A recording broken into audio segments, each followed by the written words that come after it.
Masmavi Mutfakta'ya hoş geldiniz.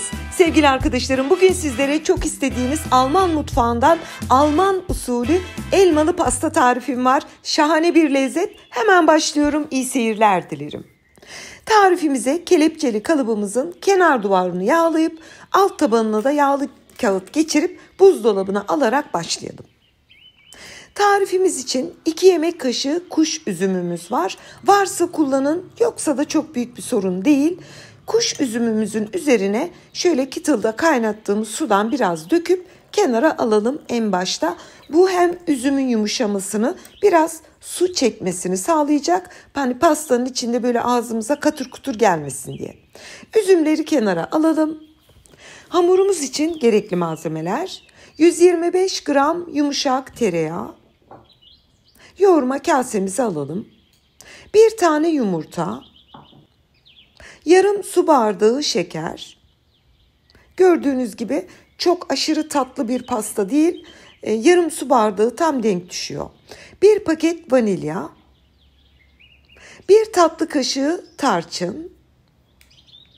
Ve şöyle gördüğünüz kadar silme, 1 tatlı kaşığı da kabartma tozumuzu ilave edelim. Ve 2 yemek kaşığı da süt ekleyerek bu malzemelerimizi spatulamızla iyice bir karıştıralım. Yani biraz bağlanmış olsun. Bu arada dikkatinizi çekerim, gördüğünüz gibi tereyağımız oda ısısında oldukça yumuşak. Ve unumuzu ekleyerek yoğurmaya başlayalım. Toplam un miktarı 2 su bardağı kadar unu ekliyorum. Şöyle bir spatula ile kabaca toparlayıp yoğurmaya başlıyorum. Hemen belirteyim sevgili arkadaşlarım, bazen yorumlarınızda okuyorum. Selva Hanım, benim hamur öyle toparlanmıyor, kurabiye hamuru diye. Siz nasıl toparlıyorsunuz? Robotta mı yoğurup getiriyorsunuz? Bunu sorduğunuz için şu anda hiç çekimi kesmedim. Bakın baştan sonuna kadar hamuru nasıl topladığımı lütfen dikkatli izleyin. Hiçbir sıkıntı olmadan şahane bir kurabiye hamuru yapıyorum. İlk önce avucumda sıkıyorum. Daha sonra elimle basarak güzelce yediriyorum. Gördüğünüz gibi kamerayı hiç durdurmadım. Bir tık hızlandırdım. Hani sizin için sıkıcı bir çekim olmaması için. Bakın sevgili arkadaşlarım, muazzam bir şekilde tart hamurumuz toparlandı ve çok güzel bir kıvama geldi. Yaklaşık 1,5 dakikamı aldı.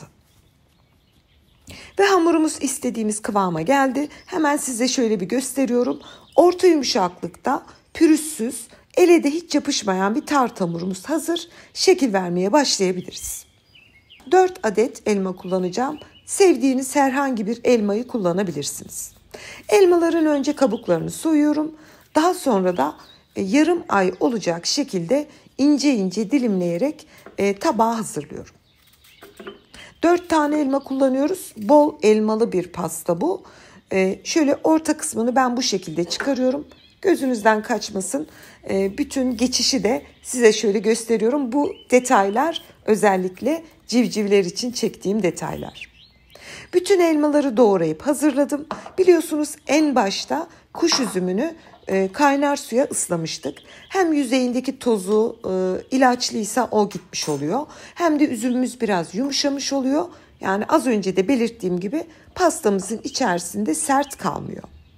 Üzümümüzü de güzelce süzelim, hazırlayalım. Bunların hepsi pastamızın ön hazırlık aşamasıydı. Ve buzdolabından kalıbı çıkarıyorum ve hazırlamış olduğumuz tart hamurunu kalıba yerleştiriyorum. Yine bu kısmı hiç atlamadan size pratik bir yöntem göstereyim. Sizi yormayacak bir yöntem. Aslında bunu 2 yağlı kağıdın arasında falan açıp kesebilirsiniz. Birazcık daha böyle sizi oyalayan bir tekniktir. Ama bu şekilde yaparsanız, bakın şöyle elinize koparıp alın. Avucunuzun içiyle maksimum açabildiğiniz kadar açıp hamuru kalıbın altına bu şekilde yerleştirin. En kolay, en pratik bu şekilde yaparsınız. Burayı da yine atlamıyorum. Kesintisi sizlere paylaşıyorum. Bakın, yamalayarak diyebilirim ki bütün tart hamurunu kalıba dizmem 2 dakikamı aldı. Bütün tabanını kaplıyorum. O boşluklara da böyle minik minik yamalar yapıyorum. Daha sonra da elimle mümkün mertebe eşit olacak şekilde düzeltiyorum. Yani sevgili arkadaşlarım, bunu yapabilmeniz için hani bazen diyorsunuz ya tart yapmak zor, işte o hamuru kalıba yerleştirmek zor. Aslında hiç zor değil. Gördüğünüz gibi 1 veya 2 dakikada tabanı komple yerleştirmiş olduk. Kenarda birazcık hamurumuzu ayırmıştık. Onunla kenar duvarları yapacağız. Tamamen yerleştirdikten sonra bir bardağın ters tarafıyla biraz sabitliyorum. Gördüğünüz gibi bitirdik. Kenara ayırmış olduğum hamurdan şöyle parçalar bölüyorum. Elimde bir silindir yapıyorum. Diğer elimle basarak kenar duvarlarını da son derece pratik bir şekilde kapatıyorum. Bunu da yine keserek biçerek yapmanıza gerek yok. Ben yıllardır böyle yapıyorum. Hatta YouTube'daki ilk verdiğim tart tariflerine de bakabilirsiniz. Hep aynı yöntem. Çok kolaydır. Kenar duvarlarını da aynı şekilde kaplayıp bitirdim. Hani elimizle basıyoruz ya, bu köşelerini birazcık basıp kalın olmasın diye yerleştirin. Gördüğümüz gibi tamamen yerleştirdik. Ama o duvarlar böyle yamuk yumuk oldu tabii elimizle çalıştığımız için. Onu da bir spatula ile şöyle düzeltebilirsiniz. Düzeltmeseniz de olur ama düzeltirseniz daha güzel olur. Doğrayıp hazırlamış olduğumuz elmaların içine kuş üzümümüzü ekleyelim ve şöyle bir harmanlayıp tamamen hazırlamış olduğumuz tartın içine dökelim. Onu da yine elimle şöyle eşit olacak şekilde yerleştiriyorum sağa sola. Hem elmalar hem üzümler eşit bir şekilde yayılsın. Şimdi sevgili arkadaşlarım, pastamızın ilk etabı hazır. Fırına gitmek için hazırladık. Pastamızı önceden ısınmış alt üst ayar 180 derece fırında 25 dakika pişmeye gönderelim. Sosumuz için gerekli malzemeler: 1 paket krema, Almancası Sahne oluyor, hemen belirteyim. Yarım su bardağı süt, 1 paket vanilya, 3 yemek kaşığı şeker ve şöyle size göstereyim, 1 yemek kaşığı, çok tepeli değil, hafif tepeli nişastamızı da ilave edelim. Buğday da olur, mısır da olur, hiç fark etmez. Şimdi bu karışımımızı pürüzsüz olacak şekilde karıştırıp hazırlayalım. Sosumuzu tamamen pürüzsüz yaptıktan sonra bir tane de yumurta ilave ediyoruz. Başta eklemedik. Hani yumurta nişastayı tutarsa açmanız zor olur. Sosumuzu hazırladık. Pastamız da fırında 25 dakika kadar pişti. Ve 25 dakikanın sonunda çıkarıyorum. Yani 25 dakika ön pişme işlemi uyguladık. Bakın sevgili arkadaşlarım, güzelce şöyle hafif rengi kızarmaya başlamıştı. Şimdi sosumuzun hepsini komple dökelim. Ben bunu aslında fırında yapmanızı tavsiye ederim. Ama ben fırından çıkardım ki hani kamerada size gösterebileyim diye. Yoksa fırının içinde çekim yapamam. Bir kısmını burada döktüm, bir kısmını fırının içinde döktüm. Ve hemen size gösteriyorum.